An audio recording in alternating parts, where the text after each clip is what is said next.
அனைவருக்கும் சலாம். வணக்கம். 2026ஆம் ஆண்டு மாணவர்களுக்கு தொடர்ச்சியான முறையில செகண்ட் இயர் சிலபஸ் நடைபெறுகிறது. அதன் அடிப்படையில பாருங்க, உங்களுக்கு தேர்ச்சி 11 கணக்கீட்டு எண்ணக்கரு சட்டகம், கணக்கீட்டு நியமங்கள், இலங்கை நிதி அறிக்கையிடல் நியமங்கள்.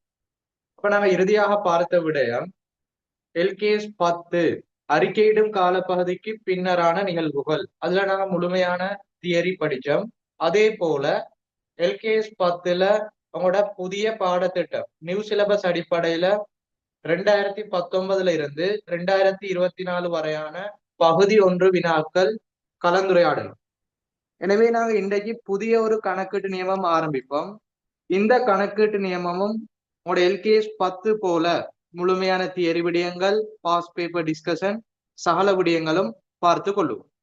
எனவே பாருங்க, இலங்கை கணக்கீட்டு நியமம் 8 எல்கேஎஸ் 8 சொல்லுவோம். கணக்கீட்டு கொள்கை, கணக்கீட்டு கொள்கை மாற்றம், கணக்கீட்டு மதிப்பீட்டு மாற்றங்கள் மற்றும் வழுக்கல். சரியா? அப்ப எல்கேஎஸ் 8னா ஷோர்ட்டா விலையும் கொள்ளுங்க. கணக்கீட்டு கொள்கை தொடர்பான விடயம், அந்த கொள்கைகள் மாற்றம் அடையக்கூடிய விடயம். அதே போல கணக்கீட்டு மதிப்பீட்டு மாற்றம் மற்றும் வழுக்கல் இலகுவான ஒரு விடயம். அப்ப எல்கேஎஸ் 8 சொல்றது உங்களோட பாஸ் பேப்பர், உங்களோட கடந்த கால வினாத்தாள்ல தொடர்ச்சியான முறையில அவங்களோட ஓல்ட் சிலபஸ், அடுத்தது புதிய பாடத்திட்டம் நியூ சிலபஸ்ல தொடர்ச்சியான முறையில இடம்பெறுது.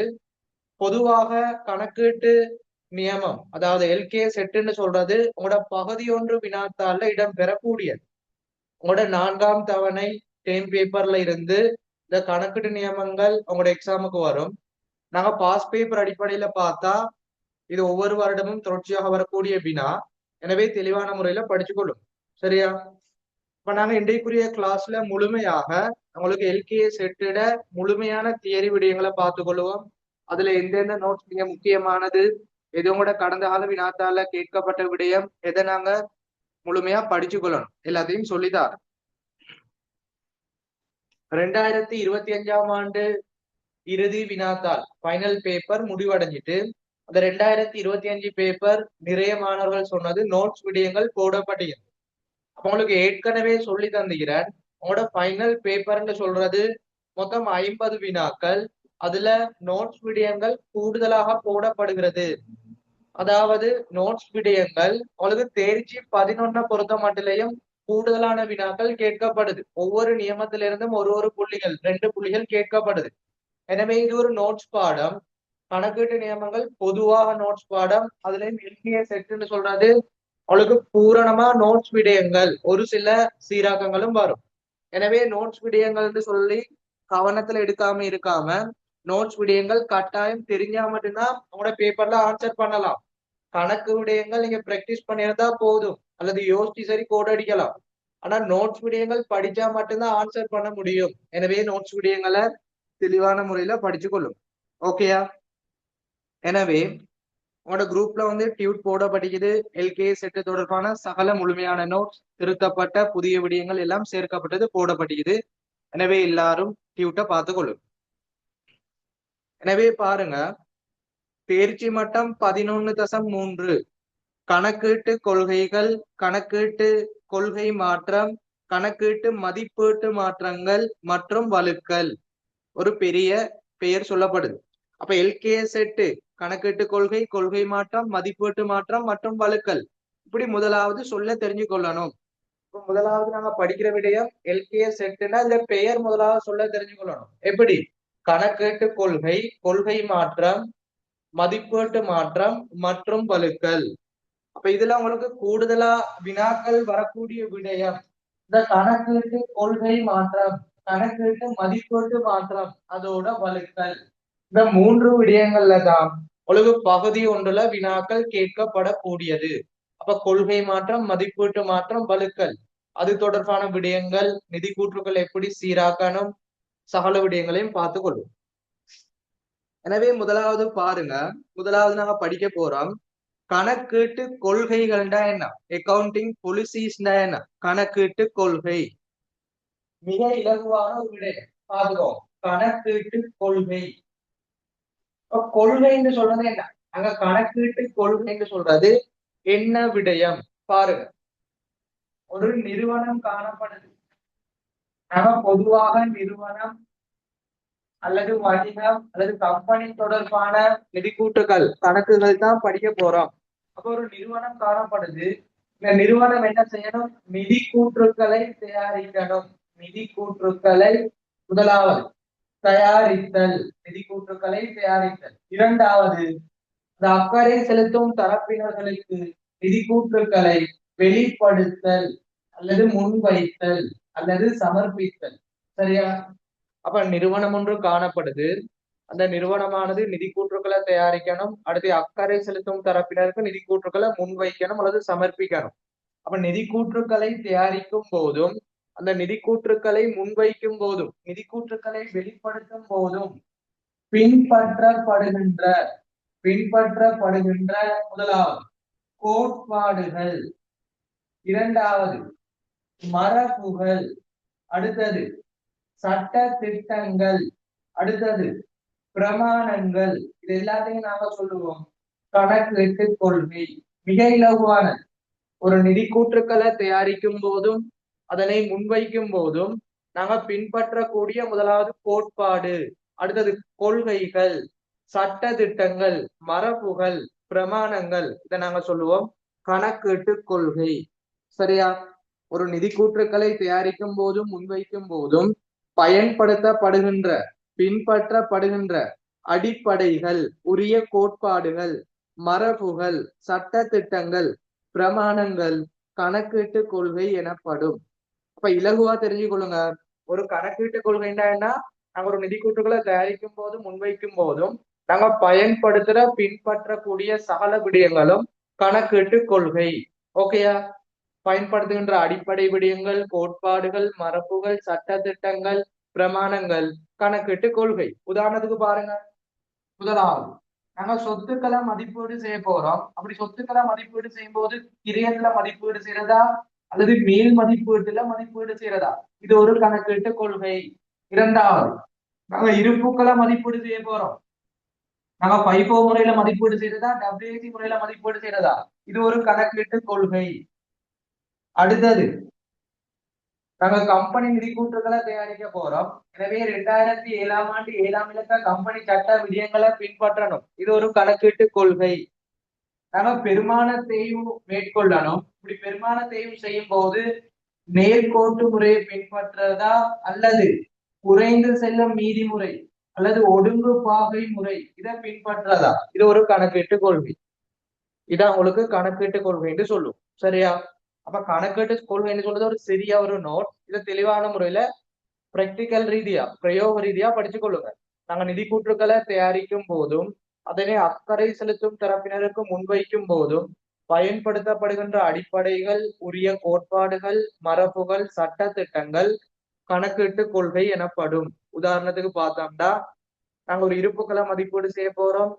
வைபோ முறையில மதிப்பீடு செய்யறதா அல்லது WAC முறையில மதிப்பீடு செய்யறதா?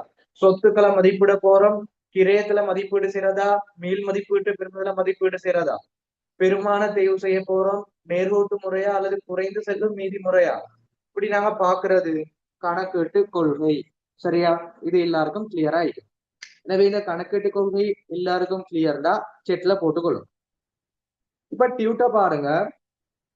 அதுல வரைவிலக்கணத்தை பாருங்க. நிறுவனம் ஒன்றினால் நிதி கூற்றுக்களை தயாரிக்கும் போதும் முன்வைக்கும் போதும் பயன்படுத்தப்படுகின்ற அடிப்படைகள், உரிய கோட்பாடுகள், மரபுகள், சட்ட திட்டங்கள், அடுத்தது பிரமாணங்கள் கணக்கீட்டு கொள்கைகள் எனப்படும். அதுக்கு உதாரணம் பாருங்க. வரி கொள்கை, வருமானங்களை இனம் காணும் கொள்கை, இருப்பு கிரய மதிப்பீட்டு கொள்கை. இதை நாங்க சொல்லுவோம் கணக்கீட்டு கொள்கை. ஓகேயா? கணக்கீட்டு கொள்கைன்னா நிதி கூற்றுக்களை தயாரிக்கும் போதும் முன்வைக்கும் போதும் பயன்படுத்தப்படுகின்ற சகல விடயங்கள். உதாரணம் வரி கொள்கை, வருமானங்களை இனம் காணும் கொள்கை, இருப்பு கிரய மதிப்பீட்டு கொள்கை. இன்னும் நாங்க பல விடயங்களை சொல்லலாம். இதோட கணக்கீட்டு கொள்கை முடிவடையும். இதை குறிப்பிடுத்திக் கொள்ளுங்க, டியூப்ல நோட் பண்ணி கொள்ளுங்க. அடுத்த விடயத்துக்கு போகும். அப்ப இந்த கணக்கீட்டு கொள்கை தொடர்பான வரைவிலக்கணம் இந்த உதாரணங்களை வச்சு உங்களுக்கு உங்களோட பேப்பர்ல வினாக்கள் இடம் பெறாது. அடுத்த விடயத்துல இருந்து அவங்களுக்கு வினாக்கள் ஆரம்பிக்கப்படும். அப்ப பொதுவாக நாங்க ஒரு பாடத்தை படிக்க போனா அதுல வரைவிலக்கணம் அடிப்படை விடையும் தெரிஞ்சு கொள்ளணும். அதன் அடிப்படையில அந்த கணக்கீட்டு கொள்கையை தெளிவான முறையில படிச்சு கொள்ளும்.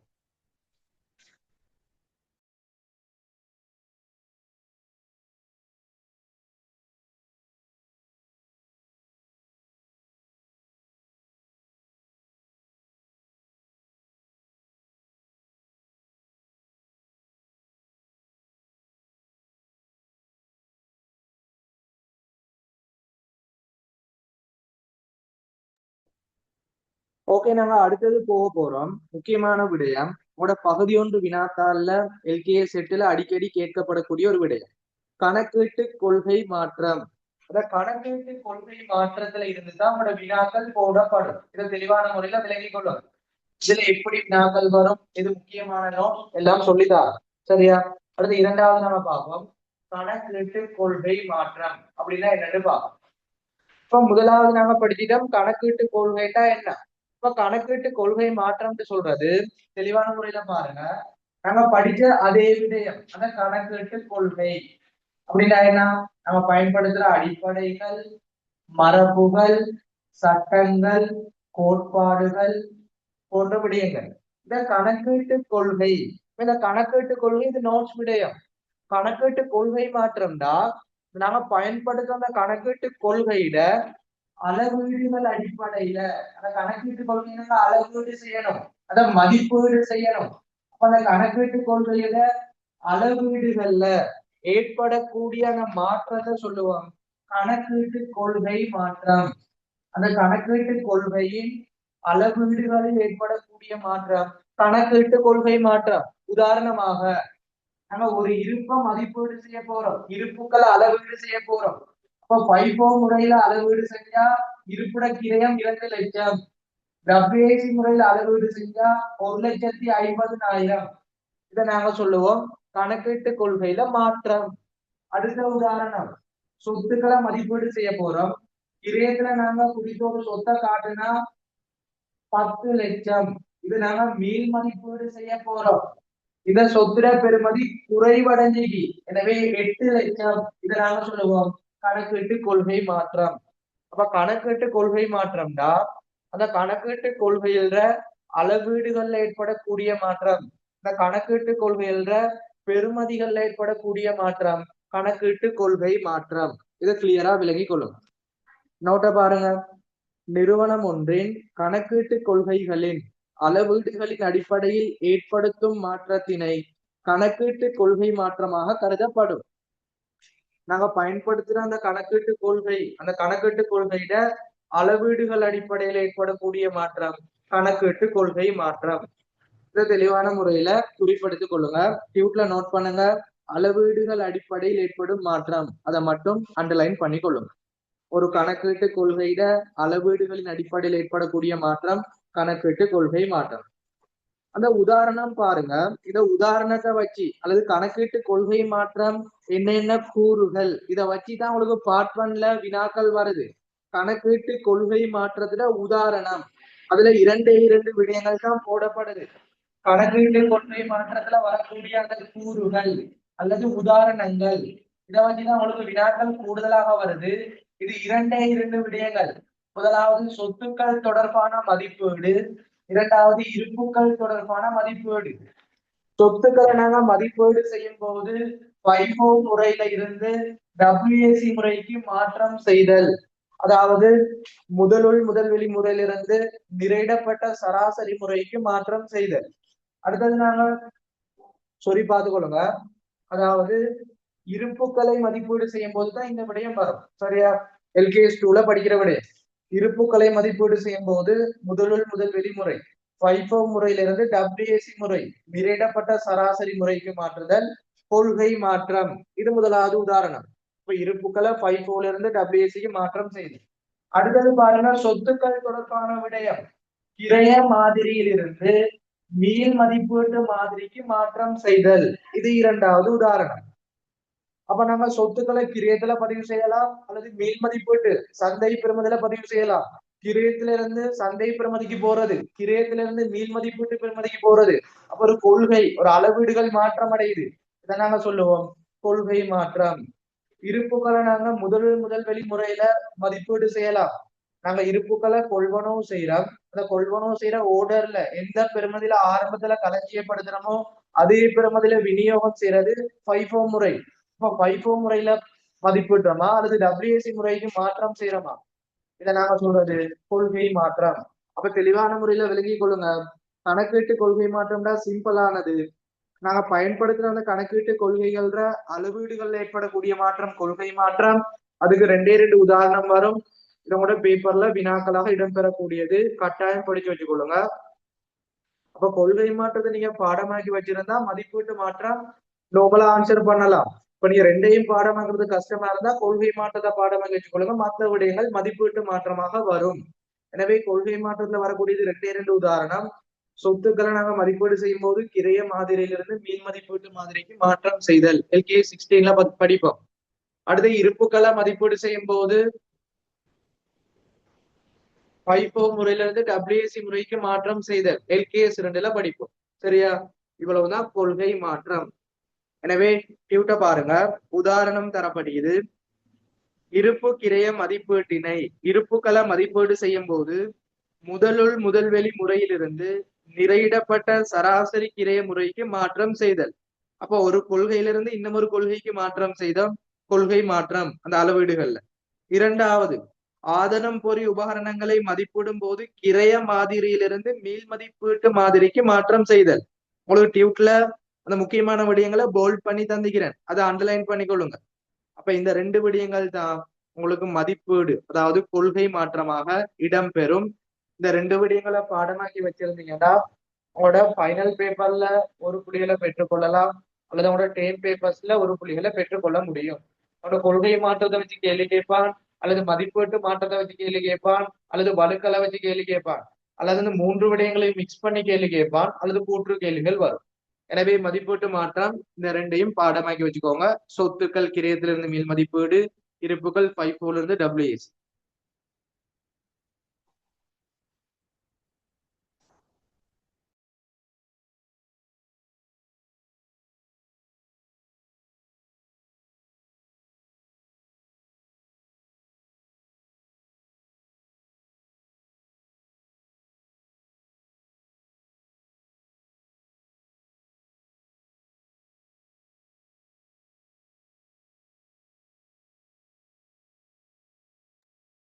ஓகே, நாங்க அடுத்த நோட்க்கு வருவோம். இப்ப அடுத்ததாக தரப்படக்கூடிய நோட் பொதுவாக உங்களோட பேப்பர்ல வந்ததில்லை. சரியா? கணக்கீட்டு கொள்கைகள் எப்படி தெரிவு செய்யறது, அந்த கணக்கீட்டு கொள்கைகளை தெரிவு செய்யற முறை சிம்பிளான விடயம். நாங்க ஒரு கணக்கீட்டு கொள்கைய நிதிக்கூட்டுகளை தயாரிக்கும் போதும் அதனை முன்வைக்கும் போதும் எப்படி தெரிவு செய்வோம்? கணக்கீட்டு கொள்கையை தெரிவு செய்யற முறை இரண்டு முறைகள் காணப்படுது. முதலாவது, ஒரு கொடுக்கல் வாங்கல் இடம்பெறுது அல்லது ஒரு கணக்கீடு தொடர்பான ஒரு பிரச்சனை இடம்பெறுது. நாங்க எப்படி கணக்கீட்டு கொள்கைய நாங்க தெரிவு செய்வோம்னா, முக்கியமானது கணக்கீட்டு நியமத்தின் அடிப்படையில தெரிவு செய்யணும். அதாவது LKS அடிப்படையில, இந்த LKS 8 அடிப்படையில அந்த கணக்கீட்டு நியமத்தின் அடிப்படையில முதலாவது கணக்கீட்டு கொள்கையை தெரிவு செய்யணும். இது முதலாவது விடயம். அப்ப ஒரு கணக்கீட்டு கொள்கை தெரிவு செய்யும் முறை முதலாவது, புதிய கணக்கீட்டு நியமம் இந்த கணக்கீட்டு நியமத்தின் அடிப்படையில தெரிவு செய்யப்படும். இரண்டாவது, இந்த கணக்கீட்டு நியமம் ஒன்று இல்ல, இப்ப கணக்கீட்டு நியமம் சொல்ற விடயம் இல்ல, அந்த பிரச்சனை தொடர்பா கணக்கீட்டு நியமத்துல சொல்லப்படலாட்டி முகாமைத்துவ தீர்மானத்தின் அடிப்படையில தெரிவு செய்யப்படும். இப்படி இரண்டு அடிப்படைகள்ல தான் ஒரு கணக்கீட்டு கொள்கை தெரிவு செய்யப்படும். இதை தெளிவான முறையில சகல மாணவர்களும் விளங்கிக் கொள்ளும். அப்ப ஒரு கணக்கீட்டு கொள்கை எப்படி தெரிவு செய்யப்படும்? நாங்க ஷோர்ட் நோட்ஸ் அடிப்படையில படிப்போம். டியூட்ல சகல விடயங்களும் தரப்படுகிறது. உங்களுக்கு நார்மலா டியூட்டை தந்து வாசிக்க இல்ல, டியூட்ல இருக்கிற சகல விடயங்களையும் ஒயிட் போர்ட்ல எழுதி சிறப்பான முறையில படிச்சுக்கிட்டு வரோம். இப்ப நாங்க தியரி படிக்கும் போதே ரிவிஷன் மாதிரி படிக்கிறோம். சரியா? எனவே கணக்கீட்டு கொள்கையை தெரிவு செய்யும் முறைகள் இரண்டு முறைகள். முதலாவது, கணக்கீட்டு நியமத்தின் அடிப்படையில நாங்க தெரிவு செய்யறது. இரண்டாவது, அந்த கணக்கீட்டு நியமம் ஒன்று இல்ல அல்லது கணக்கீட்டு நியமத்துல அந்த குறிப்பிட்ட பிரச்சனை தொடர்பாக தீர்வு இல்லாட்டி அந்த முகாமைத்துவ தீர்மானத்தின் அடிப்படையில தெரிவு செய்யப்படும். அப்ப கணக்கீட்டு கொள்கைகள் தெரிவு செய்யப்படும் இரண்டு விடயங்கள். முதலாவது கணக்கீட்டு நியமத்தின் அடிப்படையில, இரண்டாவது முகாமைத்துவ தீர்மானத்தின் அடிப்படை. பாதுகாட்டி விட்ட கணக்கீட்டு கொள்கையை தெரிவு செய்யும் முறைகள். முதலாவது கொடுக்கல் வாங்கல்கள் நிகழ்வுகள் தொடர்பில் கணக்கீட்டு நியமங்களில் சுட்டி காட்டப்பட்டிருப்பின் அந்நியமத்திற்கமைய தெரிவு செய்யப்படும். அப்ப கணக்கீட்டு நியமத்தின் அடிப்படையில தெரிவு செய்யப்படும். இரண்டாவது குறித்த கணக்கீட்டு நியமம் இல்லாத போது முகாமைத்துவத்தினால் தீர்மானிக்கப்பட்ட சரியா குறித்த கணக்கீட்டு நியமம் இல்லாத போது முகாமைத்துவத்தினால் தீர்மானிக்கப்பட வேண்டும் கொள்கைகளுக்கு ஏற்ப தெரிவு செய்தல் வேண்டும். ஓகேயா? இதான் ரெண்டு விடயங்கள். அப்ப கணக்கீட்டு கொள்கை தெரிவு செய்யப்படும் விடயம், கணக்கீட்டு நியமத்தின் அடிப்படையில முகாமைத்துவ தீர்மானத்தின் அடிப்படையில அந்த கொள்கைகளை தீர்மானிக்க வேண்டும். இதை தெளிவான முறையில நோட் பண்ணிக்கொள்ளுங்க. பார்ட் 1 பேப்பர்ல கேட்கப்படலாம். கேட்டா தெளிவா எழுதுங்க. புதிய கணக்கீட்டு நியமத்தின் அடிப்படையில தெரிவு செய்தல் வேண்டும், முகாமைத்துவ தீர்மானத்தின் அடிப்படையில தெரிவு செய்தல் வேண்டும். ஏதாவது டவுட் இருந்தா கட்டாயம் கேளுங்க. அப்படி கிளியர்னா செட்ல போடுங்க. அடுத்தது மிக முக்கியமான விடயம், கணக்கீட்டு கொள்கைகளில் மாற்றம் செய்யக்கூடிய சந்தர்ப்பம். இதோட பாஸ் பேப்பர்ல வந்த வினா இன்ஷால்லா உங்களோட பேப்பர்லயும் வரக்கூடிய சந்தர்ப்பம் இருக்குது, டேம் பேப்பர்ல வரக்கூடிய சந்தர்ப்பம் இருக்குது. தெளிவான முறையில பார்த்துக்கொள்வோம். அடுத்ததா பார்க்கக்கூடிய நோட்ஸ் கட்டாயமா படிச்சு கொள்ளணும், மிக முக்கியமானது, பார்த்துக்கொள்வோம்.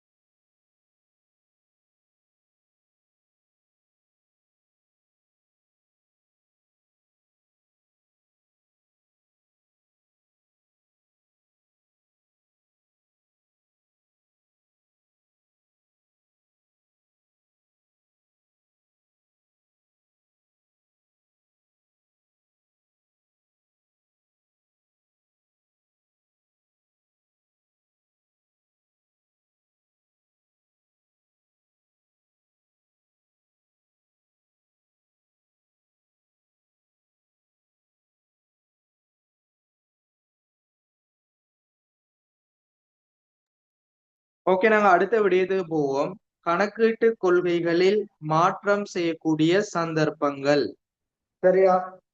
கணக்கீட்டு எந்த கருவில படிச்சீங்கன்னா வரலாற்றுக்கிடைய மீறப்படக்கூடிய சந்தர்ப்பம் பாஸ் பேப்பர்ல வந்து அதே போல இந்த எல்கே செட்ல முக்கியமான விடயம் கணக்கீட்டு கொள்கை மாற்ற உதாரணங்களை வச்சும் வரும், கணக்கீட்டு கொள்கை மாற்றம் நிதிக்கூற்றுகளை சீராக்கம் செய்யக்கூடிய முறைகளை வச்சும் வரும், கணக்கீட்டு கொள்கை மாற்றம் அடையக்கூடிய சந்தர்ப்பங்களை வச்சு வினாக்கள் வரும்.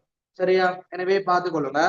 ஒரு கணக்கீட்டு கொள்கை மாற்றம் செய்யக்கூடிய சந்தர்ப்பம், கணக்கீட்டு கொள்கை மாற்றம் செய்யக்கூடிய சந்தர்ப்பம், இது மிக முக்கியமா விளங்கிக் கொள்ளுங்க.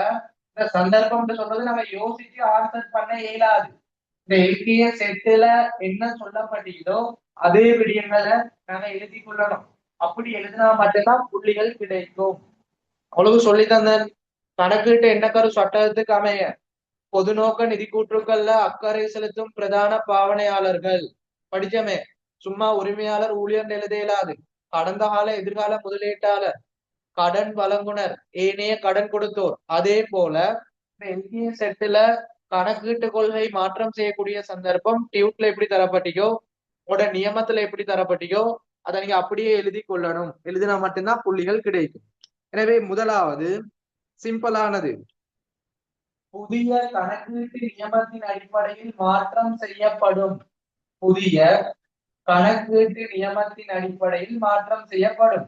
உங்களோட எல்கே செட்டு அடிப்படையில அல்லது ஏதாவது நியமத்துல மாற்றம் அடையுதா, உதாரணத்துக்கு எஸ்எல்எஃப் ஃபாரஸ்ட் ஏதாவது புதுசா உருவாக்கப்பட்டுள்ளது அல்லது எல்கே செட்டு திருத்தப்பட்டு புதிய விடயங்கள் சேர்க்கப்பட்டு இப்படி நாங்க புதிய கணக்கீட்டு நியமத்தின் அடிப்படையில மட்டும்தான் கொள்கைய மாற்றம் செய்ய முடியும்.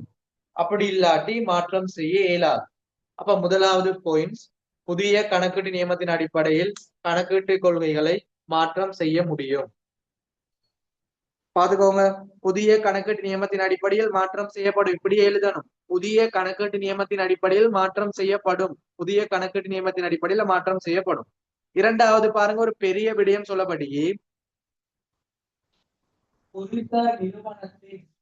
நிறுவனத்தின் முதலாவது நிதி பெறுபேறு, குறித்த நிறுவனத்தின் நிதி பெறுபேறு. இரண்டாவது நிதி நிலைமை. மூன்றாவது காசு பாய்ச்சல். குறித்த நிறுவனத்தின் நிதி பெறுபேறு, நிதி நிலைமை, காசு பாய்ச்சல் என்பவற்றை முன்னைய கால தகவல்களை விட, குறித்த நிறுவனத்தின் நிதி பெறுபேறு, நிதி நிலைமை, காசு பாய்ச்சல் என்பவற்றை கடந்த கால தகவல்களை விட நாங்கள் தற்பொழுது நம்பகரமான முறையில வழங்கக்கூடியதா இருந்தா அதனை மாற்றம் செய்ய முடியும். உதாரணத்துக்கு பாருங்க, நிறுவனத்துல நிதி பெறுபேறுன்னு சொல்றது இலாபம் அல்லது நட்டம். நிறுவனத்துல நிதி நிலைமை என்று சொல்றது சொத்துக்கள், பொறுப்புகள், உரிமையாண்மை. நிறுவனத்துல காசு பாய்ச்சல் சொல்றது உட்பாய்ச்சல், வெளிப்பாய்ச்சல். அப்ப 2025ஆம் ஆண்டுல இந்த சொத்து, பொறுப்பு, உரிமை, நிதி நிலைமை, லாபம் அல்லது நட்டம், காசு பாய்ச்சல்ற தகவலை விட உங்களுக்கு 2020ஆம் ஆண்டு நம்பகரமான முறையில, கொஞ்சம் சிறப்பான முறையில தகவல் வழங்கக்கூடியதா இருந்தா கொள்கையை மாற்றலாம். கடந்த காலத்தை விட இப்ப நிகழாண்டுல இந்த 3 விடயங்களை சிறப்பான முறையில, ஒரு நம்பகரமான முறையில நான் கொஞ்சம் பெட்டரா அதை நாங்க வழங்கக்கூடியதா இருந்தா கொள்கைகளை மாற்ற முடியும். ஏன்டா அதே கொள்கையை வச்சிருந்தாலும் கடந்த வருடமும் அப்படித்தான் காணப்படுது, அடுத்த வருடமும் அதே போலதான் தகவல் வழங்க முடியுமா இருந்தா கொள்கையை பயன்படுத்துறதுல அவங்களுக்கு யூஸ் இல்ல, பிரயோசனம் இல்லை. எனவே கடந்த காலத்தை விட இப்ப நிகழாண்டுல ஒரு நிதி பெறுபேரோ, நிதி நிலைமையோ, காசு பாய்ச்சலையோ புதிதா ஒரு சிறந்த முறையில தகவலை வழங்கக்கூடியதா இருந்தா கொள்கையை மாற்றம் செய்யலாம். அப்ப 2 விடயங்கள் தான் வரும். முதலாவது புதிய கணக்கீடு நியமத்தின் அடிப்படையில் மாற்றம் செய்யலாம். இரண்டாவது நிறுவனத்தின் நிதி நிலைமை, நிதி பெறுபேறு, காசு பாய்ச்சல் என்பவற்றை முன்னரை விட நம்பகத்தன்மை கொண்ட தகவலாக வழங்குவதற்கு மாற்றங்கள் செய்ய வேண்டிய தேவை ஏற்படும் போது மாற்றம் செய்யப்படும். உதாரணம் சொல்லி தந்துட்டேன். முதலாவது புதிய நியமம், அந்த அடிப்படையில மாற்றம் செய்யலாம். இரண்டாவது நிறுவனத்தின் நிதி நிலைமை, நிதி பெறுபேறு, காசு பாய்ச்சல் என்பவற்றை முன்னரை விட நம்பகத்தன்மை கூடிய விதத்துல வழங்கக்கூடியதாக காணப்படும் போது நாங்க கணக்கீட்டு கொள்கையை மாற்றம் செய்யலாம். சரியா? இந்த 2 விடயங்களையும் தெளிவான முறையில பாடமாக்கி வச்சுக்கொள்ளுங்க. உங்களோட 2வது நோட்ஸ் வந்து கஷ்டம்னு அதை பாடமாக்காம இருந்தா எழுத இயலாது. சிம்பிளா பாடமாக்கி வைங்க. நிறுவனத்தின் நிதி நிலைமை, நிதி பெறுபேறு, காசு பாய்ச்சல் என்பவற்றை முன்னரை விட அல்லது கடந்த காலத்தை விட நடைமுறை ஆண்டுல சிறப்பான முறையில, ஒரு நம்பகத்தன்மை கொண்ட முறையில வழங்கக்கூடியதா இருந்தா மாற்றம் செய்யலாம். அந்த முக்கியமான பாயிண்ட்ஸ் இருந்தா போதும். சரியா? எனவே கணக்கீட்டு கொள்கைகளில் மாற்றம் செய்யக்கூடிய சந்தர்ப்பம் 2 விடயங்கள். புதிய கணக்கீட்டு நியமத்தின் அடிப்படையில் மாற்றம் செய்யப்படும். நிறுவனத்தின் நிதி நிலைமை, நிதி பெறுபேறு, காசு பாய்ச்சல் என்பவற்றை முன்னரை விடக்கூடிய நம்பகத்தன்மை கொண்ட தகவலாக மாற்றம் செய்வதற்கு ஏற்பட்டால் நாங்க கணக்கீட்டு கொள்கையை மாற்றம் செய்யலாம். நோட் பண்ணிக்கொள்ளுங்க.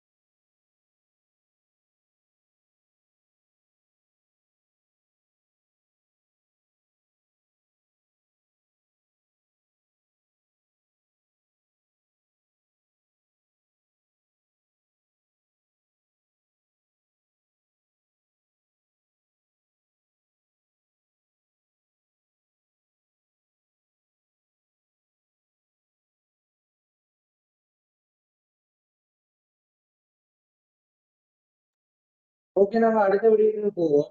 அடுத்ததாக பார்க்கக்கூடிய முக்கியமான ஒரு பாயிண்ட்ஸ் ஒண்ணு, இது உங்களுக்கு பகுதி 1ல வினாக்கள் இடம்பெறும் பாஸ் பேப்பர்ல வந்தது. இந்த கணக்கீட்டு கொள்கை மாற்றம். இந்த கணக்கீட்டு கொள்கை மாற்றம் நிதி கூற்றுக்கள்ல எப்படி சீராக்கம் செய்யப்படும், நிதி கூற்றுக்கள்ல எப்படி பதிவு செய்யப்படும், இதை பார்த்து கொள்ளும். இந்த கணக்கீட்டு கொள்கை மாற்றம் எப்படி நிதி கூற்றுக்களை சீராக்கம் செய்யறது, மதிப்பீட்டு மாற்றம் எப்படி சீராக்கம் செய்யறது, வலுக்கள் எப்படி சீராக்கம் செய்யறது, இதை வச்சியும் பேப்பர்ல வரலாம். எனவே கணக்கீட்டு கொள்கை மாற்றம் எந்த நிதி கூற்றுக்களை சீராக்கம் செய்யறது, எப்படி சீராக்கம் செய்யறது? 2020ஆம் ஆண்டு பாஸ் பேப்பர்ல வந்த வினா பாத்துக்கோங்க. கணக்கீட்டு கொள்கை மாற்றம்னு சொல்றது நிதி கூற்றுக்கள்ல கடந்த கால மற்றும் நிகழ்கால நிதி கூற்றுக்களில் சீராக்கம் செய்யப்படும். இது முக்கியமான விடயம், நோட் பண்ணி கொள்ளுங்க. 2020ஆம் ஆண்டு பாஸ் பேப்பர்ல போடப்பட்ட விடயம். கூட்டு கீழே போடப்படி சரியா பிழையா உண்மையா பொய்யா கேட்கப்படி. அதாவது கணக்கீட்டு கொள்கை மாற்றமானது கடந்த கால மற்றும் நிகழ்கால நிதி கூற்றுக்களில் சீராக்கம் செய்யப்படும். இது மட்டும் தெரிஞ்சா போதும். ஓகேயா? டியூப்ல பாருங்க. கணக்கீட்டு கொள்கைகளில் ஏற்படும் மாற்றம் நிதி கூற்றுக்களில் சீராக்கம் செய்யும் முறை கடந்த கால மற்றும் நிகழ்கால நிதி கூற்றுக்களில் சீராக்கம் செய்யப்படும். முன்னைய மற்றும் நிகழ்கால நிதி கூற்று, முன்னைய என்று சொல்றது கடந்த கால நிதி கூற்று, நிகழ்கால நிதி கூற்றுக்கள்ல சீராக்கம் செய்யப்படும். அப்ப ஒரு கணக்கீட்டு கொள்கையில மாற்றம் இடம்பெற்றா குறித்த ஆண்டுல மட்டும் சீராக்கம் செய்யறது இல்ல, கடந்த காலத்திலையும் குறித்த நிகழாண்டிலையும் சீராக்கம் செய்யப்படும். சரியா? அப்ப கணக்கீட்டு கொள்கை மாற்றத்துல எதுல வினா வரும் தெரிஞ்சிட்டு, கணக்கீட்டு கொள்கை மாற்றம் அதுல வரக்கூடிய உதாரணம் FIFO முறையில இருந்து WSC முறை, கிரயத்துல இருந்து மீள் மதிப்பீட்டு முறை வினாக்கள் வரும். அடுத்தது கணக்கீட்டு கொள்கை மாற்றம் செய்யக்கூடிய சந்தர்ப்பம் புதிய கணக்கீட்டு நியமத்தின் அடிப்படையில. இரண்டாவது, நிதி பெறுபேறு நிதி நிலைமை காசு பாய்ச்சல் என்பவற்ற முன்னரை விட சிறந்த தகவல் வழங்கக்கூடியதா இருந்தா மாற்றம் செய்யப்படும், வினா வரும். அடுத்து மூன்றாவது, கணக்கீட்டு கொள்கை மாற்றம் கடந்த காலத்திலையும் குறித்த நிகழாண்டிலையும் மாற்றம் செய்யப்படும், அதாவது சீராக்கம் செய்யப்படும். இதை தெளிவான முறையில படிச்சு கொள்ளும். பாஸ் பேப்பர்ல டிஸ்கஷன்ல இந்த விடயங்கள் சொல்லித்தாரு. சரியா? இதோட உங்களுக்கு கணக்கீட்டு கொள்கை மாற்றம் சிறப்பான முறையில முடிவடைஞ்சிட்டு தியரியை முழுமையா படிச்சு எந்தெந்த விடயங்கள் முக்கியமானதுன்னு சொல்லி தந்துட்டேன்.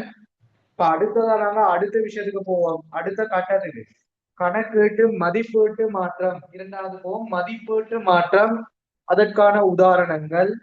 அடுத்தது மதிப்பீட்டு மாற்றம் நிதி கூற்றுகள் எப்படி சீராக்கம் செய்யப்படும், அதை படிச்சு கொள்வோம்.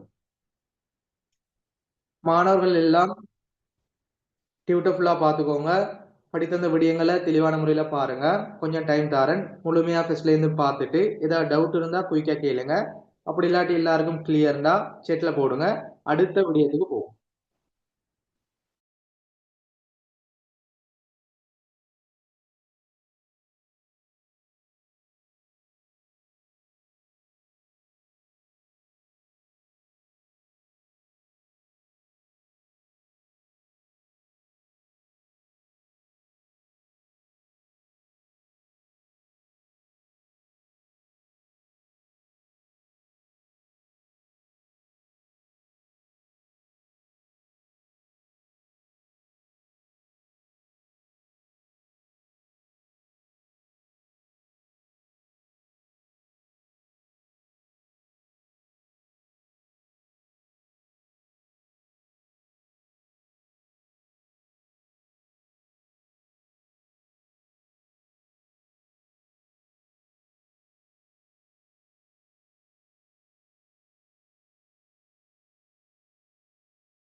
Okay, very good. எல்லாரும் கிளியர். தொடர்ச்சியான முறையில ஹோப்பா படிச்சு கொள்ளுங்க, இன்ட்ரெஸ்டா படிச்சு கொள்ளுங்க. டவுட் இருந்தா கேளுங்க. இப்ப நாங்க அடுத்த விடயத்துக்கு போவோம், கணக்கீட்டு மதிப்பீட்டு மாற்றங்கள்.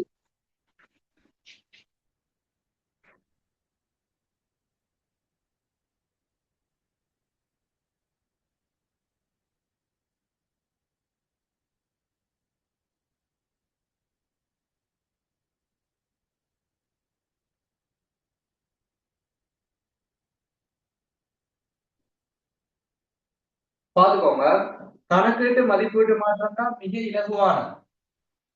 ஒரு நிறுவனத்துல காணப்படக்கூடிய சொத்துக்கள் பொறுப்புகள், அந்த சொத்துக்கள் மற்றும் பொறுப்புகள்ல முன்கொண்டு செல்லும் பெறுமதி, சொத்துக்கள் அல்லது பொறுப்புகள்ல முன்கொண்டு செல்லும் பெறுமதி, இதை நாங்க எப்படி சொல்லுவோம்?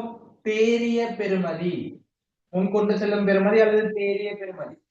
இந்த முன்கொண்டு செல்லும் பெறுமதி அல்லது தேறிய பெறுமதியில ஏற்படும் மாற்றம், மேற்கொள்ளப்படும் சீராக்கம் மதிப்பீட்டு மாற்றம் எனப்படும்.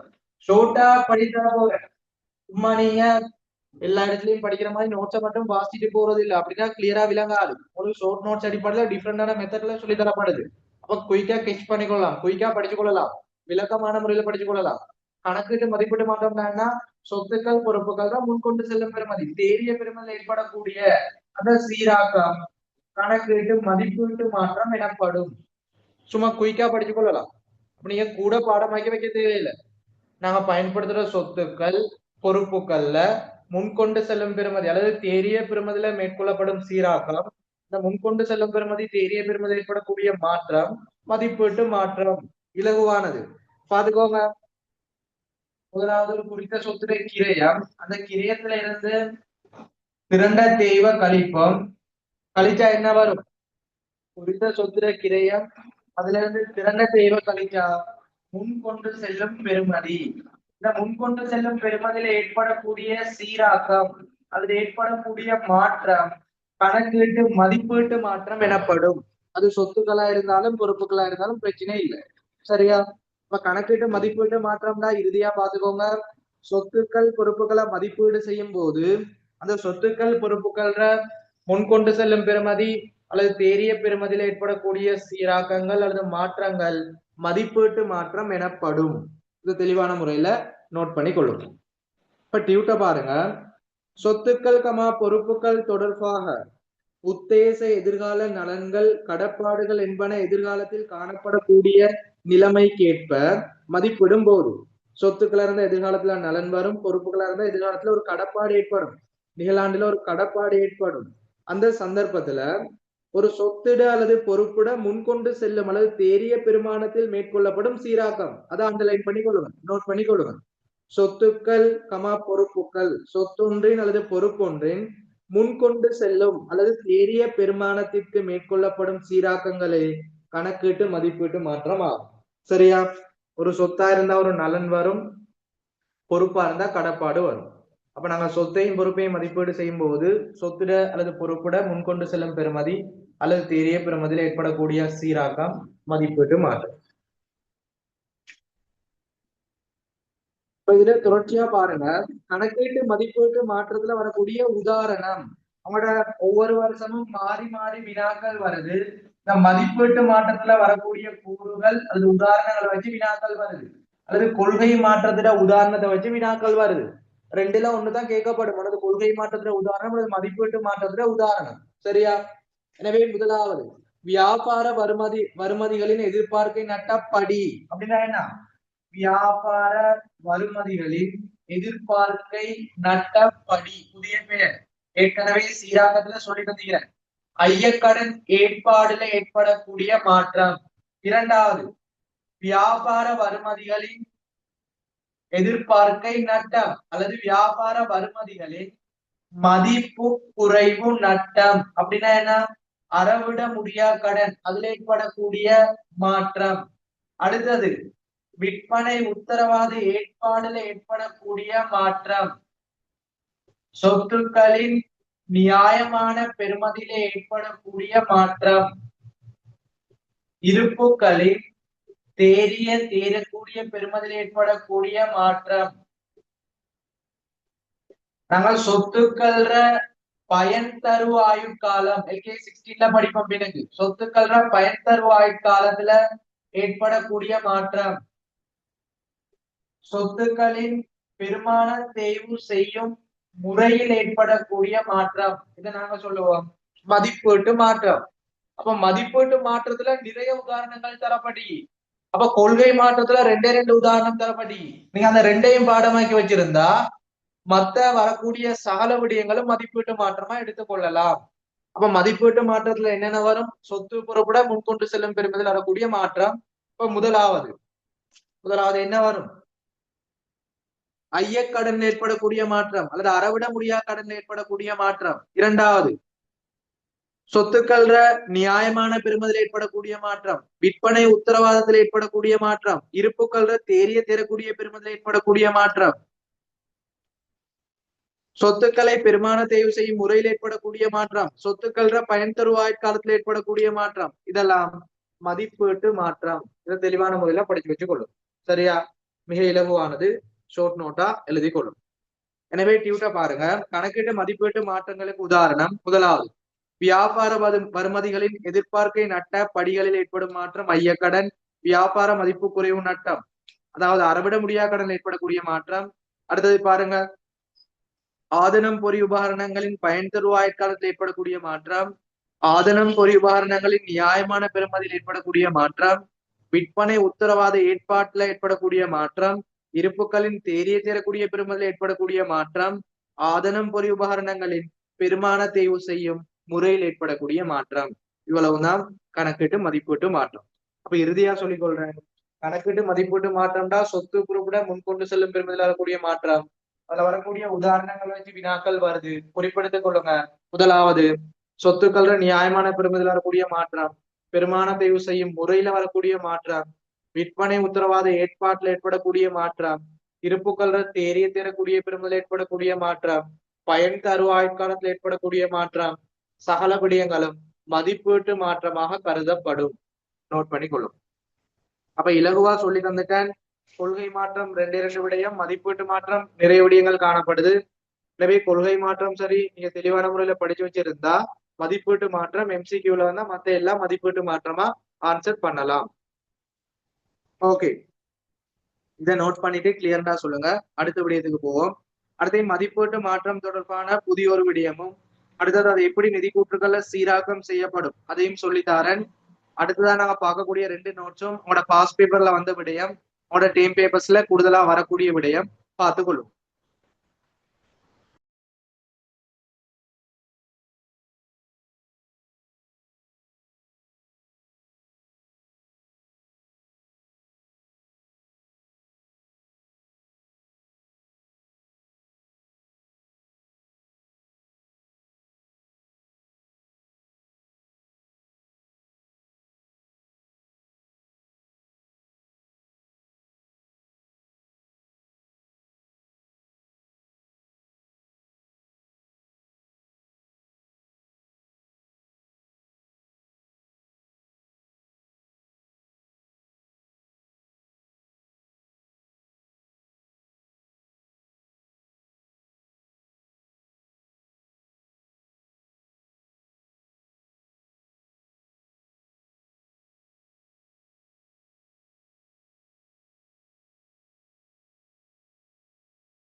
Okay, very good. அடுத்த விஷயத்துக்கு போவோம்.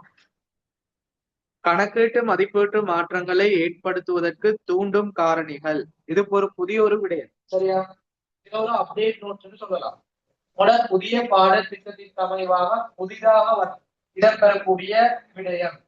2019ஆம் ஆண்டு பாஸ் பேப்பர்ல இடம்பெற்ற விடயம், சரியா? 2025ல போடப்பட்டுச்சான்னு தெரியாது, ஆனா இன்னும் பேப்பர் வரையில. 2019ல புதுசா வந்த விடயம் கணக்கீட்டு மதிப்பீட்டு மாற்றங்களை தூண்டும் காரணிகள். இந்த கணக்கீட்டு மதிப்பீட்டு மாற்றத்தை தூண்டும் காரணி, அதாவது கணக்கீட்டு மதிப்பீட்டு மாற்றத்தை உருவாக்குற காரணி, அதை பார்த்துக்கொள்ளும். இதோட 2019ஆம் ஆண்டு பாஸ் பேப்பருக்கு அமைய 2 விடயங்கள் தான் சொல்லப்படி. ஒரு கணக்கீட்டு மதிப்பீட்டு மாற்றங்களை தூண்டும் காரணி அல்லது உருவாக்குற காரணி. புதிய தகவல்கள், புதிய தகவல்கள். இரண்டாவது புதிய அபிவிருத்திகள். உங்களோட பாஸ் பேப்பர்ல கேட்கப்பட்டா, உங்களோட எக்ஸாம் பேப்பர்ல கேட்கப்பட்டா முதலாவது நீங்க முன்னிலைப்படுத்தி எழுதக்கூடிய அந்த 2 விடயங்கள், புதிய தகவல், புதிய அபிவிருத்திகள். உங்களுக்கு நான் மேலதிகமா 2 விடயங்கள் போடப்படுகிறது. அடுத்தது பாருங்க அனுபவம், அடுத்தது சூழல் மாற்றம். இது உங்களுக்கு எக்ஸ்ட்ரா கேட்டா எழுதி கொள்ளுங்க. இப்ப முதலாவது முன்னிலைப்படுத்தி எழுதக்கூடிய இந்த 2 விடயங்கள் அல்லது உங்களுக்கு எம்சிக்யூல தெரிவு செய்யக்கூடிய மாதிரி வந்தா அந்த 4 விடயங்களும் இருந்தா 4ஐயும் தெரிவு செஞ்சு கொள்ளுங்க. பிரதானமா 2 விடயம், மேலதிகமா 2ஐயும் படிச்சு கொள்ளுங்க. சரியா? இது புதிய விடயம், உங்களோட 2019 பாஸ் பேப்பர்ல வந்த விடயம். சரியா? கணக்கீட்டு மதிப்பீட்டு மாற்றங்களை ஏற்படுத்துவதற்கு தூண்டும் காரணி புதிய தகவல், புதிய அபிவிருத்திகள், அனுபவம், சூழல் மாற்றம். டியூட் பாருங்க, அதுல போடப்பட்டிக்கு புதிய தகவல்கள், புதிய அபிவிருத்திகள் முறையில் ஏற்படும் மாற்றம், அனுபவம், சூழல் மாற்றம். அடுத்தது பார்க்க போறோம் கணக்கீட்டு மதிப்பீட்டு மாற்றங்கள் நிதி கூற்றுக்கள்ல சீராக்கம் செய்யும் முறை. கொள்கை மாற்றம் பார்க்கங்க, அதே போல நிதி கூற்றுக்கள்ல எப்படி சீராக்கம் செய்யறது பார்க்கணும். நிதி கூற்றுக்கள்ல பதிவு செய்யற முறை தெளிவா பாருங்க. இந்த கணக்கீட்டு மதிப்பீட்டு மாற்றம்னு சொல்றது குறித்த நிகழ்கால நிதி கூற்றுக்களையும் அடுத்தது எதிர்கால நிதி கூற்றுக்களையும் சீராக்கம் செய்யப்படும். நிகழ்காலத்திலையும் நாங்க சீராக்கம் செய்யணும், அடுத்தது எதிர்காலத்திலையும் சீராக்கம் செய்யணும். இதை மட்டும் குறிப்பிடுத்திக் கொள்ளுங்க. 2020ஆம் ஆண்டு பாஸ் பேப்பர்ல இது அடிப்படையாக கொண்டு வினா இடம் பெற்று முன்னோக்கிய முறையில பின்னோக்கிய முறையில வந்தீங்க பாஸ் பேப்பர் டிஸ்கஷன்ல சொல்லித்தார். அப்ப கணக்கீட்டு மதிப்பீட்டு மாற்றங்கள் நிதி கூற்றுகள் எப்படி சீராக்கம் செய்யறேன்? முதலாவது நிகழ்கால மற்றும் எதிர்கால நிதி கூற்றுகளில் சீராக்கம் செய்யப்படும். அது கீழே பாருங்க, மதிப்பீட்டு மாற்றம் ஏற்பட்ட காலத்தினை மட்டும் பாதிப்பதாக அமைந்தால் அக்கால பகுதியின் லாப நட்டத்தில் சீராக்கம் செய்தல் வேண்டும். அப்படின்னா ஒரு மதிப்பீட்டு மாற்றம் குறிப்பிட்ட நிகழாண்டுல மட்டும் குறிப்பிட்ட 2026ஆம் ஆண்டுல மட்டும் தாக்கம் செலுத்தினா நீங்க 2026ஆம் ஆண்டு நிதி கூற்றுக்கள்ல மட்டும் சீராக்கம் செய்ய. இது முதலாவது விஷயம். இந்த குறிப்பிட்ட மதிப்பீட்டு மாற்றம் அந்த குறிப்பிட்ட நிதியாண்டுல மட்டும் இடம்பெற்ற அந்த குறிப்பிட்ட நிதியாண்டுல மட்டும் சீராக்கம் செய்யுங்க. அதுக்கு உதாரணம் போடப்பட்டிக்கு வியாபார வருமதிகளில் மதிப்பு குறைவு நட்ட தொகையில் ஏற்படும் மாற்றம். ஒரு அறவிட முடியா கடன்ல ஒரு குறிப்பிட்ட சீராக்கம் வந்தா அந்த குறிப்பிட்ட ஆண்டுல மட்டும் கடன் பட்டோர்ல அறவிட முடியா கடனை கழித்து காட்டுங்க. இது அதுல மட்டும்தான் சீராக்கம் செய்யப்படும். இரண்டாவது, மதிப்பீட்டு மாற்றமானது பகுதியிலும் தாக்கத்தினை, அதாவது மதிப்பீட்டு மாற்றமானது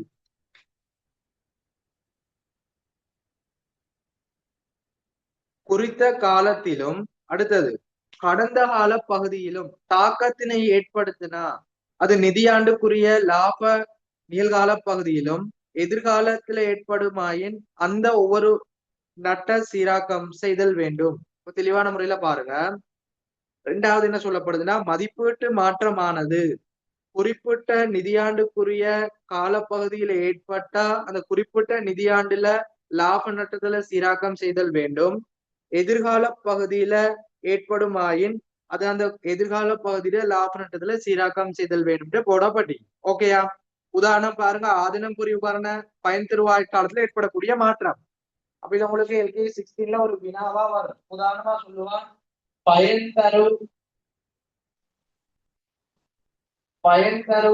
ஆயுட்காலம் உதாரணமா 20 வருடங்கள்ல இருந்து 25 வருடங்களாக மாற்றம். அப்ப ஆரம்பத்துல 20 வருடம் ஆயிடுச்சு 2026ல, அடுத்தது 25 வருடமா மாற்றம் அடையுதுன்னா அடுத்து 2027 நிதி கூற்றுக்களையும் இது தாக்கம் செலுத்தப்படும். அப்ப தெளிவான முறையில பாருங்க, மதிப்பீட்டு மாற்றம் ஒரே ஒரு பாயிண்ட் தான், குறிப்பிட்ட நிகழாண்டுலையும் வரும் எதிராண்டுலையும் வரும். நிகழாண்டுல மட்டும் வந்தா அதுல மட்டும் சீராக்கம் செய்யணும், எதிர்காலத்திலையும் தாக்கம் வந்தா நிகழ்காலத்திலையும் சீராக்கம் செஞ்சு எதிர்காலத்திலையும் சீராக்கம் செய்யணும். இப்படி நாங்க சீராக்கம் செய்யறது. அப்ப டியூப்ல தெளிவா போடப்பட்டிக்கு நிகழாண்டு மற்றும் எதிர்கால நிதி கூற்றுகள் சீராக்கம் செய்யப்படும். மதிப்பீட்டு மாற்றம் ஏற்பட்ட காலத்துல மட்டும் பாதித்தா அது குறிப்பிட்ட நிகழாண்டுல சீராக்கம் செய்யுங்க. அறவிட முடியா கடன். மதிப்பீட்டு மாற்றமானது குறிப்பிட்ட நிகழாண்டிலையும் அடுத்தது எதிர்கால பகுதியிலையும் தாக்கம் செலுத்துமாயின் குறிப்பிட்ட நிகழாண்டு லாப நட்டத்திலையும் எதிர்கால லாப நட்டத்திலையும் சீராக்கம் செய்தல் வேண்டும். ஆதனம் புரிவான பயன் தருவாய் காலத்துல ஏற்படக்கூடிய மாற்றம். ஓகேயா? இன்னும் ஒரு சில விடயங்கள் தாங்கி அதோட LKG செட்டு முடிவடையும். அப்ப திருப்பி ரிப்பீட் பண்ணி சொல்லிக் கொள்றேன். கொள்கை மாற்றம், அதுல வரக்கூடிய உதாரணம், நிதி கூற்றுக்களை சீராக்கம் செய்யக்கூடியது, அதை மாற்றம் செய்யக்கூடிய சந்தர்ப்பம்.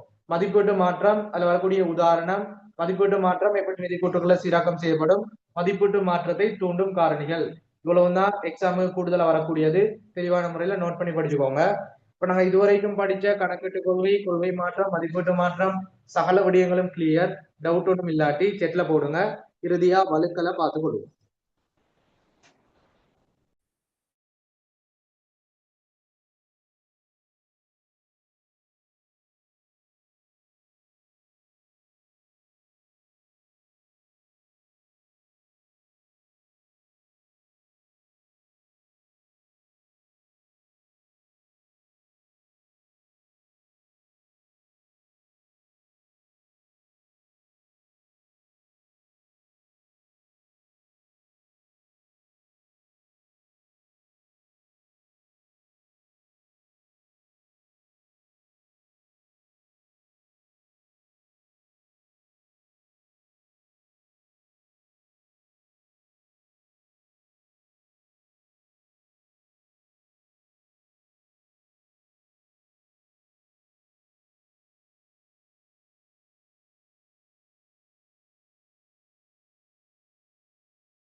ஓகே, நாங்க இறுதியா பார்த்துக் கொள்வோம்.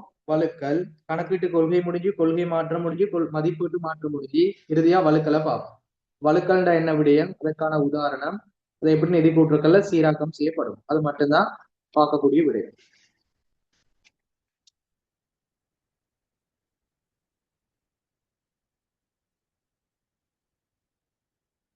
நான் ஏற்கனவே கணக்கீட்டு வழுக்கல்னு படிச்சுக்கிறேன்.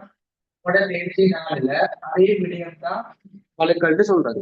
கணக்கீட்டு வழுக்கல்டா என்ன, காலப்பகுதிக்குரிய நிதிக்கூற்றுக்களை வெளியிடுவதற்கு அனுமதிக்கப்பட்ட சந்தர்ப்பத்தில் காணப்பட்டதும் அந்நிதிக்கூற்றுக்களை தயாரிக்கும் போதும் முன்வைக்கும் போதும் கவனத்தில் கொள்ளப்பட்டுள்ளது என நியாயமாக எதிர்பார்க்கக்கூடிய தகவல் பயன்படுத்தப்படாமை அல்லது உரியவாறு பயன்படுத்தப்படாமையினால் முன்னைய காலப்பகுதியில் பலவற்றில் விடுபடுதல்களும் தகவல்களை பிழையாக காட்டியிருத்தலுமே வழுக்கல் எனப்படும்.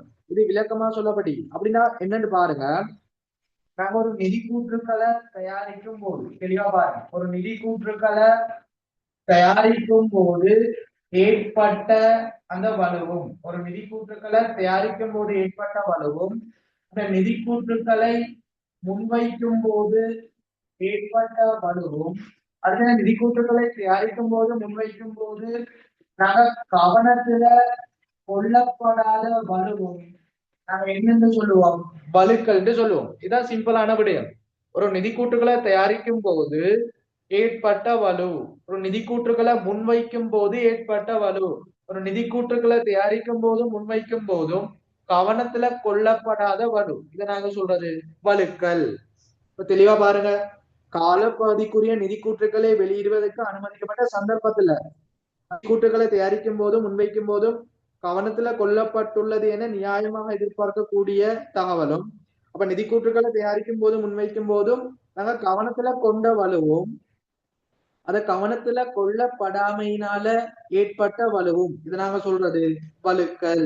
இப்ப வலுக்கள்டா என்ன, ஒரு நிதி கூற்றுக்களை தயாரிக்கும் போது ஏற்பட்ட வலுவும் அல்லது கடந்த காலத்துல ஏற்பட்ட வலுவும் அல்லது நம்ம கவனத்துல கொள்ளாம ஏற்பட்ட வலுவும் வலுக்கள் எனப்படும். இப்படி சிம்பிளா தெரிஞ்சு வச்சு கொள்ளுங்க. இந்த வலுக்கள் வரைவிலக்கணத்தை வச்சு உங்களோட எக்ஸாமுக்கு வராது, சரியா? அது நிதி கூற்றுக்களை சீராக்கம் செய்யக்கூடிய விடயத்தை வச்சுதான் வரும். அப்ப சிம்பிளா வலுக்கள்னா ஒரு காலப்பகுதிக்குரிய நிதி கூற்றுக்களை தயாரிக்கும் போதும் முன்வைக்கும் போதும் நாங்க கவனத்துல கொண்ட வலுக்கணும், கவனத்துல கொள்ளப்படாத வலுக்களும் வலுக்கள் எனப்படும், சரியா? வலுக்களுக்கான உதாரணம் எண்கணித ரீதியான வலு, கணக்கீட்டு கொள்கைகளை பிழையாக பயன்படுத்துதல், விடுபாடுகள், விடயங்களை பிழையாக விளங்கிக் கொள்ளுதலும் மோசடிகளும் போன்ற விடயங்கள். உதாரணமா, ஆரம்ப இருப்புக்கள் 10,000 மிகையாக கூட்டப்பட்டிருத்தல். உதாரணம் எப்படி சொல்றது, விற்பனையை கொள்வனவாக பதிவு செய்தல், விற்பனை நாளேட்டில் ரூபாய் 10,000 கூடுதலாக பதிவு செய்தல், பரீட்சை மீதியில் கொள்வனவை பிழையாக பதிவு செய்தல், இப்படி வரக்கூடியது. அல்லது நாங்க கூட்டும் போது வார வழுக்கள், எண் கணித வழுக்கள், அல்லது நாங்க வேணுகொண்டே மோசடி அடிப்படையில பிழையாக பதிவு செய்யறது, இதெல்லாம் வழுக்கல். அப்ப ஒரு நிதி கூற்றுக்களை தயாரிக்கும் போதும் முன்வைக்கும் போதும் கவனத்துல கொள்ளப்பட்டதும் கவனத்துல கொள்ளப்படாததுமான விடுபடல், மோசடிகள், எண்கணிதல் சகல விடயங்களும் வழுக்கல் எனப்படும். ஓகேயா? மிக முக்கியமானதுக்கு வாரம் வழுக்கல் தொடர்பாக நிதி கூற்றுக்கள்ல சீராக்கம் செய்யக்கூடிய முறை, இது மட்டும்தான் தேவை. வழுக்கல் தொடர்பாக நிதி கூற்றுக்கள்ல சீராக்கம் செய்யக்கூடிய முறை, இதை வச்சுதான் உங்களுக்கு எக்ஸாம்ல வினாக்கள் வரும். 2019 பாஸ் பேப்பர்லயும் கூற்று கேள்வியில இந்த வழுக்கல் தொடர்பா போடப்பட்டது. இன்னைக்குள்ள பாஸ் பேப்பரும் வந்து பாருங்க. நடைமுறை ஆண்டில் கண்டுபிடிக்கப்பட்ட வலுவானது கடந்த ஆண்டுகளில் முக்கியமான தாக்கத்தினை உண்டு பண்ணியிருந்தால் அந்த வலுவானது நிறுத்தி வைத்த வருமானத்திலிருந்து சீராக்கம் மேற்கொள்ளுதல் வேண்டும். என்ன சொல்லப்பட்டீங்க? ஒரு நிகழாண்டுல ஒரு வலு ஏற்படுதா, அது கடந்த ஆண்டுலையும் தாக்கத்தை ஏற்படுத்தினா அதை நாங்க என்ன செய்வோமா, குறித்த ஆண்டு நிறுத்தி வைத்த வருமானத்துல சீராக்கம் செய்யணுமா. எனவே முன்னைய கால வழுக்கல் நிதி கூற்றுக்களின் காலப்பகுதிக்கான மூலங்களை அளவீடு செய்வது தொடர்பில் எழும்போது மாத்திரமே அவை முன்னைய காலத்துக்கு ஏற்ப விதத்தில் திருத்தப்படும். அப்படி அவங்களோட பாஸ் பேப்பர்ல இந்த நோட்ஸ் வினாவா போடப்படி. சரியா? அப்ப ஒரு வலுவானது கடந்த காலத்திலையும் தாக்கத்தை ஏற்படுத்துது, நிகழ்காலத்திலையும் தாக்கத்தை ஏற்படுத்தினா இதை நாங்க நிகழாண்டு நிறுத்தி வைத்த வருவாயில சீராக்கம் செய்தல் வேண்டும். இது கடந்த காலத்துல மட்டும் சீராக்கம் செய்யறதில்லை, கடந்த காலத்தில் ஏற்படக்கூடிய வழுக்களை குறிப்பிட்ட நிகழாண்டுலையும் நாங்க சீராக்கம் செய்யணும். நிகழாண்டுல ஏற்படக்கூடிய ஆண்ட நிகழாண்டுலையும் சீராக்கம் செய்யணும், இதான் சொல்லப்படுது. இப்ப குறிப்பிட்ட ஒரு நிகழாண்டுல வலு இடம் பெற்றா குறிப்பிட்ட நிகழாண்டு குறிப்பிட்ட நடைமுறை ஆண்டுல வருமான கூற்று நிதிநிலைமை கூற்றுல சீராக்கம் செய்யுங்க. கடந்த காலத்துல உள்ள வலு இப்ப தாக்கம் செலுத்தினா அதை குறிப்பிட்ட நிகழாண்டுல சீராக்கம் செய்யுங்க. ஆனா கடந்த கால நிதி கூற்றுகளை சீராக்கம் செய்ய இயலாது, அது கடந்த கால வலுவா இருந்தாலும் குறிப்பிட்ட நிதியாண்டுலதான் சீராக்கம் செய்யலாம். அப்ப நிதி கூற்றுக்கள்ல வலுவை எப்படி சீராக்கம் செய்வோம்? நடைமுறை ஆண்டில் கண்டுபிடிக்கப்பட்ட வலுவானது கடந்த ஆண்டுகளில் முக்கியமான தாக்கத்தினை உண்டு பண்ணியிருந்தால் அந்த வலுவானது குறித்த நிதியாண்டுல சீராக்கம் செய்தல் வேண்டும். இப்ப கடந்த கால விடயங்களும் வரும், நிகழ்கால விடயங்களும் வரும். தெளிவான முறையில விளங்கிக் கொள்ளுங்க. முன்னைய வழுக்கல் நிதி கூற்றுக்களின் காலப்பகுதிக்கான மூலங்களை அளவீடு செய்வது தொடர்பில் எழும்போது மாத்திரமே அவை முன்னைய காலப்பகுதிக்கு ஏற்ற விதத்தில் திருத்தப்படும். இப்ப என்ன சொல்லப்படுது? இது கடந்த காலத்துல மட்டும் ஏற்பட்டா அது கடந்த காலத்துல தாக்கம் செலுத்தப்படும் சொல்லுது. ஓகே, இவ்வளவுதான் வழுக்கல் தொடர்பான விடயம். அப்போ வழுக்கல் கடந்த கால விடயங்களும் நிகழாண்டு விடயங்களும் தாக்கம் முழுமையாக கவனத்துல செலுத்தப்பட்டு நிதி கூற்றுக்களை சீராக்கம் செய்யப்படும். நோட் பண்ணிக்கொள்ளுங்க. இறுதியா எல்கே செட்டிட வெளிப்படுத்தல பார்ப்போம். அதோட எல்கே செட்டு முழுமையா முடிவடையுது.